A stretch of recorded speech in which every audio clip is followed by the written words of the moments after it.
Hello, my name is Simon Prince. I'm a third year child and youth worker student. Today I'm going to be showing you guys how to make some applesauce. So before we begin, I'm going to have to ask you guys to stop and go wash your hands. It's very important as we don't want germs getting into the food that we're going to make and eat. So pause the video, go wash your hands. Once you're done, we can start going again. Alright, now that you guys are back, I'm going to show you a slideshow that shows you all the ingredients and a couple more other things. Alright, so this is the slideshow for the chunky applesauce recipe. So the ingredients that you need is 7 medium-sized apples, half a cup of water, half a cup of sugar, quarter teaspoon of vanilla extract, and 1 tablespoon of lemon juice. So the other things you'll need is a pot with a lid, a wooden spoon or something else to mix with, a half cup measuring cup, 1 tablespoon, and a quarter teaspoon. But wait, what's a teaspoon, a tablespoon, or a cup? And what are these funny symbols on the side? Well, I'll explain that quickly. Teaspoon, a tablespoon, and a cup. These are all 3 ways of measuring ingredients.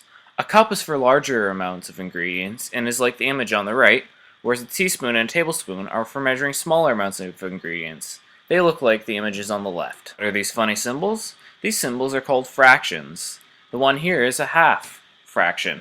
For example, the recipe says we need half a cup of sugar. So what do? We look for the measuring cup that has the half fraction symbol on it. Still not quite sure what to do? Alright, why don't you go ask an adult that you trust to help you with this time baking. They might be able to explain it a little bit better. So our first ingredient is apples. Now, when we're peeling apples, there's 2 ways to do it. First, and the safest way, is with a carrot peeler or an apple peeler. And all you have to do is go like this with it, and that takes the skin off. Now, this still can be sharp but dangerous, so you want to go and get your parents while you're doing this. But if you don't have a carrot peeler, then what you can also use is a knife.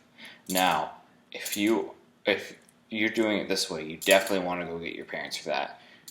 Maybe get them to peel the apples, especially if you've never done it before, and have them help you out with this step. So, now that your apple's been peeled, we want to cut out the core and cut the apple into, say, 8 slices. So the easiest way to do that is cut the apple in half, and then from there cut that half into 8 slices and try to cut around the core.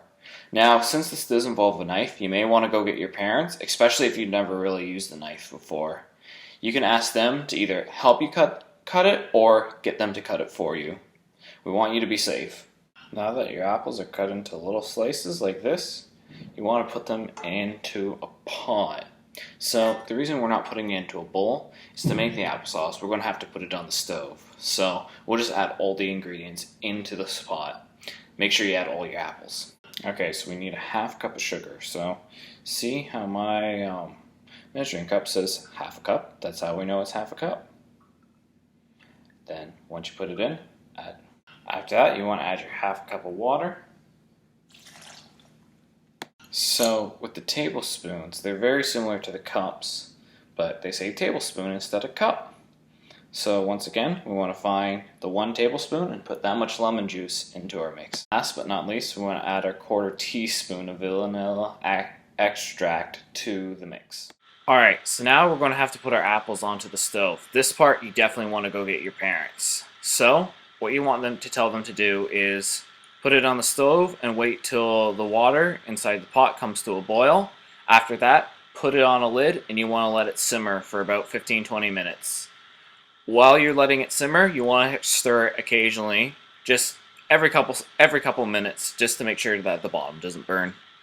With mixing, the easiest way to do it is with a wooden spoon, or you can use another spoon, or any other object that can be used to stir. Once you've let your applesauce sit for about 15-20 minutes, it's ready to eat. Now, before you take it off the stove, it's probably hot.